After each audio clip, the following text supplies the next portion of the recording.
YouTube? It is your favorite gamer here, Above Average Cody, finally coming to you with the review of my Xbox Elite Series 2 controller.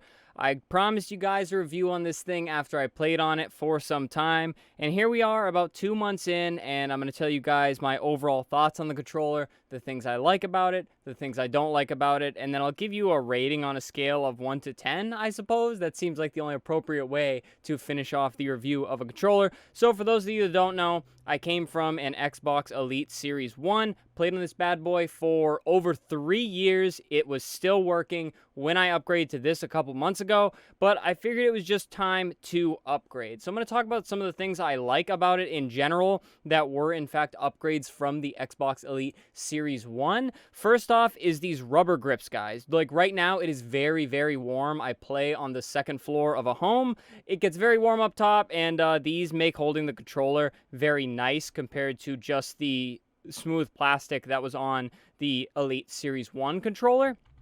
And in addition to that, it is much lighter. It's lighter and nicer to hold. Those two things are like super duper important on a controller, so I want to talk about those first off, right off the rip.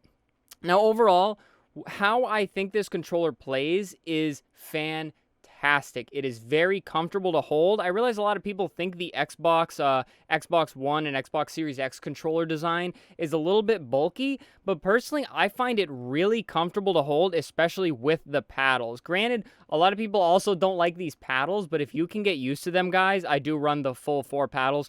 They are just so comfortable to use and hit, and it really doesn't feel like you're doing any extreme movements to reach to them. Like, I don't really like scuff because I feel like I have to move my fingers a lot more to get to the paddles, if that makes sense.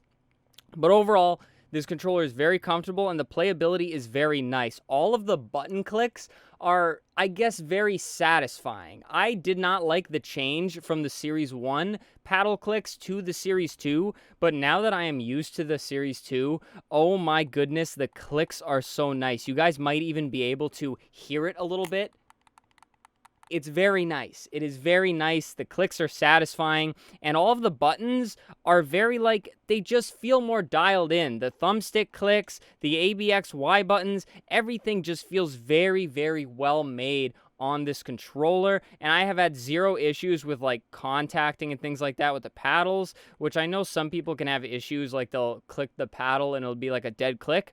But I've had zero issues with that. Now, I want to talk about the triggers. The triggers are actually textured on top. You don't really notice these when they're gaming, but I'll be honest, I just really like them. They're very nice. They're like this metallic silver. They complement the black controller very, very nicely. Again, very nice clicks. And the trigger stops, you actually have 3 different settings. You have all the way off, you have all the way on, and then you have in between a middle setting. Now on the Series 1, you either had all the way off or all the way on, and it kind of led to some weird instances of like guns not working in certain games and things like that, especially Halo Infinite with the plasma pistol. But this one, I set it right in the middle. It's kind of a nice middle ground. It still feels very short, probably about as short as it is on the Series 1 when you turn the trigger stops on. But it's very nice. The travel's very good. It contacts very, like, perfectly. And it's kind of just like a new and improved Series 1. I realize that's what the Series 2 is supposed to be. But just everything on this controller is better. And I just really like it. The sticks are really dialed in. And of course, if you guys are not familiar with the Xbox Elite controllers, very, very customizable. Not just with the thumbsticks that pop off magnetically. You can buy different paddles for them. You can get special grips for them. And more importantly, there's a lot of things you can do in the Xbox accessories software, either on your Xbox or your PC. I'm, of course, on PC, which makes it very nice for whatever games you really use it for, or even if you kind of just use it more casually and you just want it to feel like a more comfortable controller.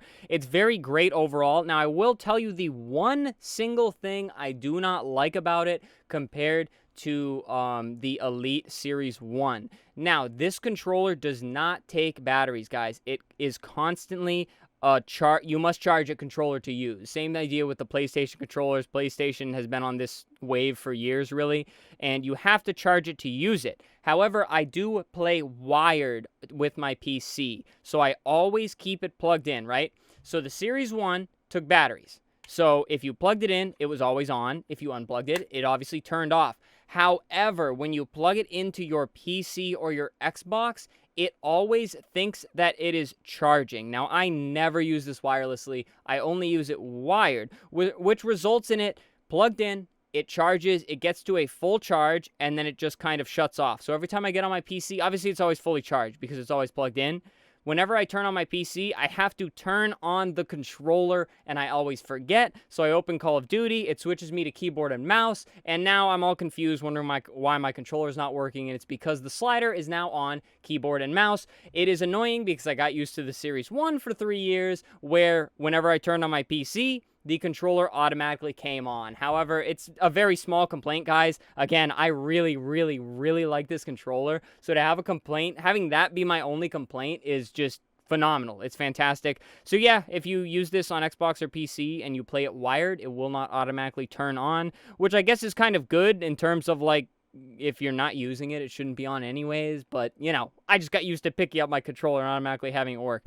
But all right, guys, overall, I really do give this controller a 10 out of 10. I mean, I don't want to say I'm an Xbox fanboy, but I am an Xbox Elite controller fanboy. Again, I gamed on this controller for 3 years. 3 years out of controller. I know guys with scuffs, they don't last more than a year, and then they're sending them back to get them fixed. They're getting a second controller. They're swapping them out. So to get 3 years out of this, guys, I kind of fell in absolute love with the Xbox Elites. So it was only common sense for me to upgrade to the Series 2.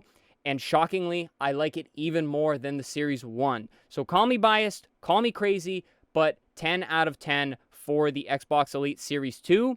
I mean, I guess I really give it that rating that high because I would recommend this controller to everyone. Just the comfort, the button clicks, the customizability, not only in the hardware, but also in the software in the Xbox Accessories app.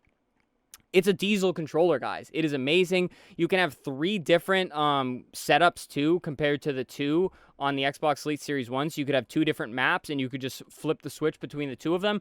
This one, you can actually have 3, and you just click this little button, and you can go through them all. The customizability is through the roof. And just, it's a very good controller, guys. This isn't me trying to sell it to you either. This is just a lot of people asking me what I run for controller. I play a lot of FPS games. I'm a controller diehard, and this is my setup, guys. I've done a ton of videos on it, but it's been a while, and I did not give you guys the full review of the Series 2, since a lot of you did know I upgraded, and here it is. There's your full review. 10 out of 10. Perfect 10 out of 10. I love the controller a lot, guys. If you have any questions about it or the Series 1, please feel free to ask me down in the comments. I'm more than willing. If there's anything else you guys want to see on controllers, I have years and years of experience on FPS playing controller.